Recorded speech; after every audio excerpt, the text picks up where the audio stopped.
तो आपको तो मालूम है। तो अब सब लोग यहाँ पढ़े लिखे लोग हैं, एग्ज़ाम देते रहे हैं।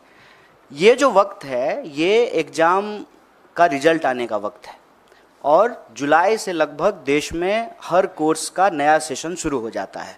हम खुद पढ़े लिखे हैं तो हमको अनुभव है। हमको लगता है कि इसको जल्द से जल्द करना पड़ेगा, क्योंकि अगर इसको जल्द से जल्द नहीं करेंगे तो फिर सेशन लैप्स कर जाएगा। और ख़ास करके हम बिहार से पढ़ के आए हैं तो हमारे यहाँ ग्रेजुएशन जो है 3 साल का 5 साल में होता है। इसी चक्कर में कि सेशन जो है मान लीजिए 7-10 का है, जुलाई से पहले रिजल्ट नहीं आया तो 10 से 12 का जो एमए का सेशन है उसमें एडमिशन नहीं हो पाएगा। तो समय बहुत महत्वपूर्ण है। इसीलिए इस बात की गंभीरता को समझते हुए इमीडिएटली हम लोग इस सवाल को उठाए हैं और सिरे से आउटराइटली री एग्ज़ाम की बात नहीं कर रहे हैं। हम भी उस वक्त की नज़ाकत को समझते हुए ही यह बात कह रहे हैं, लेकिन जो लोगों की शिकायत है उसको इमीडिएटली जो है उसको एड्रेस किया जाए। और सुप्रीम कोर्ट अगर चाह लेगी तो बताइए रात को 12 बजे जो है कोर्ट खोल करके लोगों को बेल दिया जा सकता है, तो क्या इस देश के बच्चों के भविष्य के लिए जो है तुरंत जांच नहीं हो सकती है? इसके लिए तो बस इच्छा शक्ति की ज़रूरत है और प्रायोरिटी की ज़रूरत है। अब प्रायोरिटी डेमोक्रेसी की अगर सिर्फ यही है कि जो है कौन किधर आया, कौन किधर गया, कौन किसको समर्थन दिया, कौन किसको समर्थन नहीं दिया, अगर यही शोरगुल चलता रहेगा, और मैं इसीलिए टाइमिंग पे सवाल उठा रहा हूँ कि जानबूझ करके 14 का रिजल्ट 4 को निकाला गया है। पता है कि 4 को जो है देश में इतना बड़ा चुनाव हुआ है, पूरा देश जो है उस डिस्कशन में बिजी हो जाएगा। 4 तो छोड़िए, देश तो 1 तारीख से ही बिजी हो गया था। एग्जिट पोल पे ही जो है डांस ऑफ डेमोक्रेसी हो रहा था। तो अभी भी जो है वही चल रहा है, तो हेडलाइन में इसको जो है प्राथमिकता मिलेगी नहीं। लेकिन हम कहते हैं कि डेमोक्रेसी तो लोगों से ही बनता है ना, और हम सबका, आपका, हमारा, सबका भविष्य तो हमारे बच्चों से है। अगर हमारे बच्चे परीक्षा के दबाव में आकर के, जिसमें उनकी कोई गलती नहीं है, आत्महत्या कर रहे हैं, इससे दर्दनाक बात क्या हो सकता है? और इससे ज़्यादा ज़रूरी बात भी कुछ नहीं हो सकता है। इस पर जो है तुरंत कार्रवाई करनी पड़ेगी, क्योंकि सेशन शुरू होने वाला है। तो ये सारी प्रक्रिया जो है तुरंत शुरू करना पड़ेगा। 24 लाख से ज़्यादा लोग, ज़्यादा स्टूडेंट जो हैं वो एग्ज़ाम में अपीयर हुए हैं। इसीलिए हम कह रहे हैं कि इमीडिएटली री एग्ज़ाम करने में प्रॉब्लम हो सकता है, लेकिन जिनके इशूज हैं, जिनके कंसर्न हैं, उसको इमीडिएटली जो है एनटीए एड्रेस करे और साइमल्टेनियसली जो है सुप्रीम कोर्ट की निगरानी में जांच हो, क्योंकि मामला इस साल का नहीं है और मामला सिर्फ एक एग्ज़ाम का नहीं है। इसको समझने की ज़रूरत है। आप कोई भी एग्ज़ाम उठा के देख लीजिए, देश में हर एग्ज़ाम की कमोबेश यही हालत हो गई है। आप देखिए कि ग्रुप डी का भी अगर एग्ज़ाम होता है रेलवे का, तो रेल में चढ़ने के लिए, ट्रेन में चढ़ने के लिए जगह नहीं होती है। मंदिर, मस्जिद, गुरुद्वारा, धर्मशाला, प्लेटफॉर्म, कोई ऐसी जगह नहीं है जहां बच्चे जो हैं वो गमछा डाल करके सो नहीं रहे। देश में होने वाले किसी भी एग्ज़ाम की हालत आप देख लीजिए, किसी भी एग्जामिनेशन सेंटर के बाहर जा करके देख लीजिए। ये एक देश के लिए गंभीर विषय है। समय की नज़ाकत को समझते हुए इसको तुरंत करना चाहिए, ये हमारी मांग है।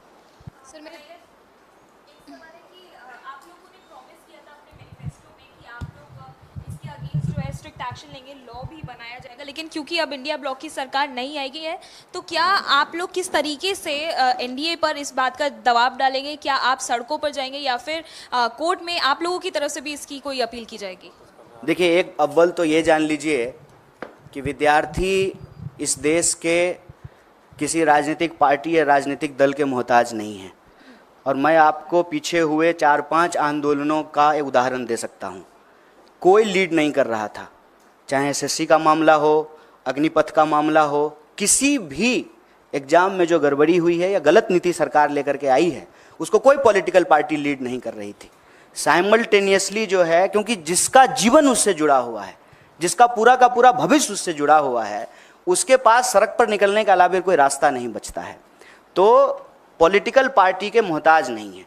लेकिन उन विद्यार्थियों को हम ये कहना चाहते हैं कि इस देश की जिम्मेदार विपक्ष होने के नाते, इस देश की सबसे बड़ी विपक्षी पार्टी होने के नाते, इस देश का one of the biggest student organisation के बिहाफ पर हम आपको कह रहे हैं कि स्टूडेंट को हम साथ देंगे।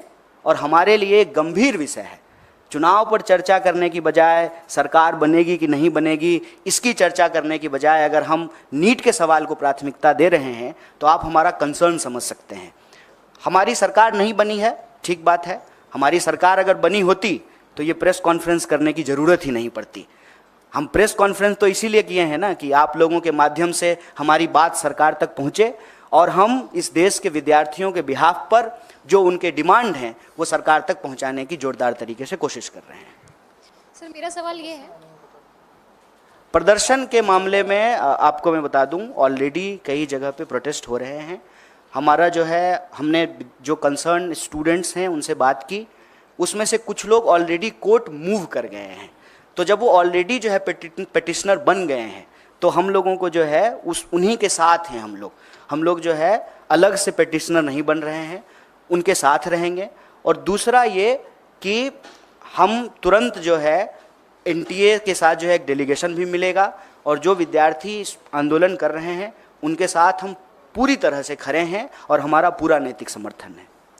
सर लगातार जिस तरीके से नीट के एग्जाम में हम देख रहे हैं गड़बड़ी हुई है, इसमें बहुत सारे ऐसे बच्चे हैं जिनके पास टाइमिंग का इशू रहा होगा, जो एग्जाम के लिए अपीयर किए होंगे, काफ़ी सालों से भी कर रहे होंगे, तो उनकी भी कुछ मांगे होंगी, उसके लिए आप क्या कुछ कहना चाहेंगे?